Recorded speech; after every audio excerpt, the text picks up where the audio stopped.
This is Twit. You filed this actually at 8 a.m. 8:15. Yep. It just happened at the time. Yep.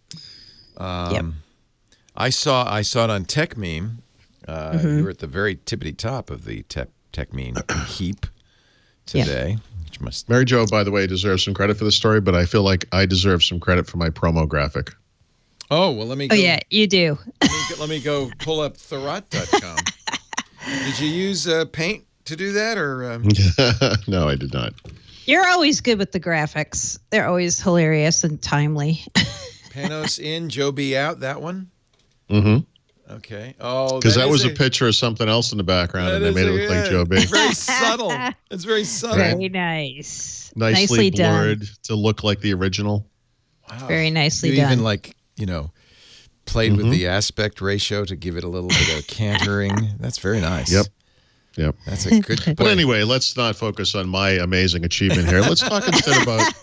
Well, wait a minute. Now that I'm reading this, I'm a little scared. What happened to Joe B? Okay, so there's lots of parts to this, right? So what's the biggest top line thing is Panos now is going to head up Windows and devices, not just devices.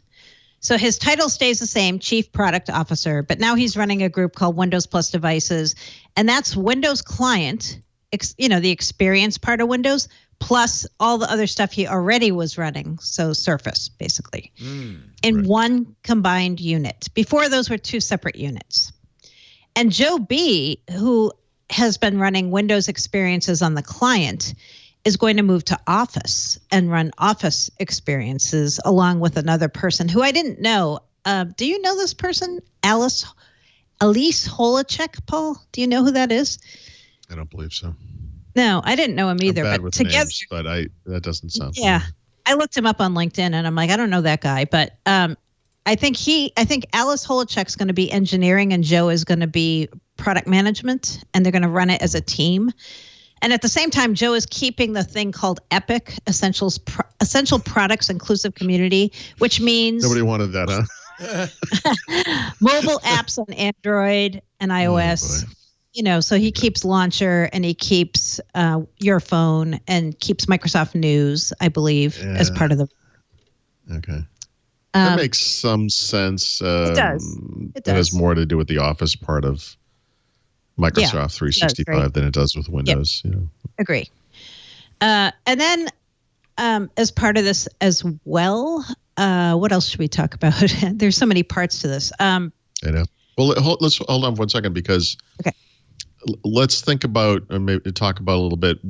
What do we think this means, right? Because when you look at the period of time, it's been almost 2 years now, right, since Terry Morrison was kind of shown the door. Right. Although I guess that occurred over a 6-month period or whatever. Yeah. My big complaint about Windows has been that it's kind of rudderless, that there isn't a face of this part of the company. Yeah.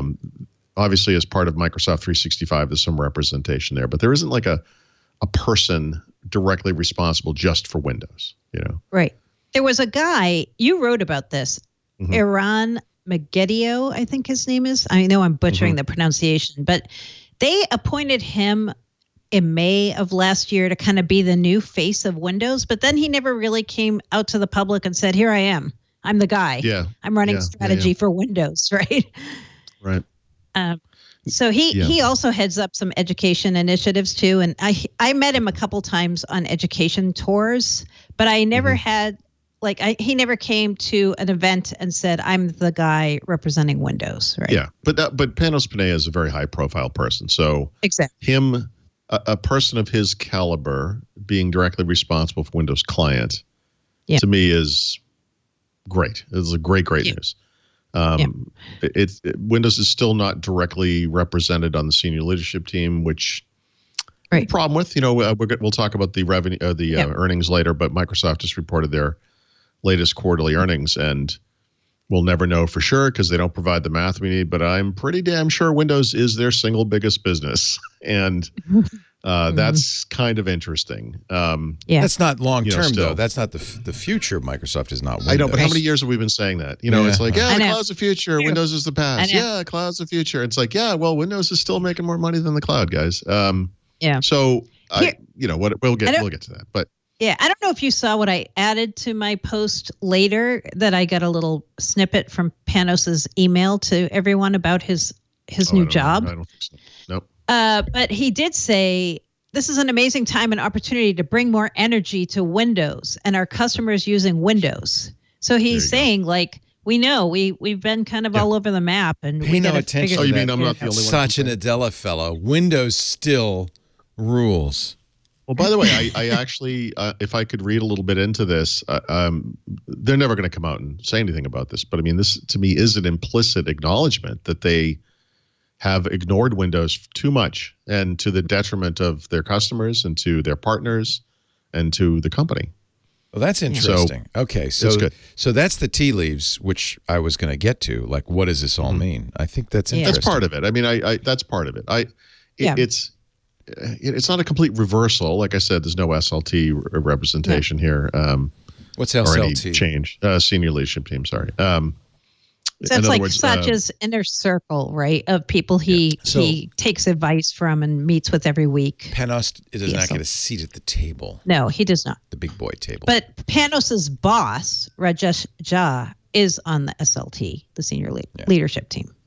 So the other thing, if you're looking for something negative to worry about with the Panos situation, and who would that? Who would be looking for that, Paul? Who looks for the dark cloud in every silver lining? Positive. Okay, well, actually, I'm sorry. I'm going in a direction that I don't think you're. I'm not going in that direction. What I mean is, one of the complaints one might make about Panos becoming in charge of Windows is that he is the last vestige of the Sinofsky regime. He came up under Sinofsky. That was a very divisive period of time in Microsoft's history.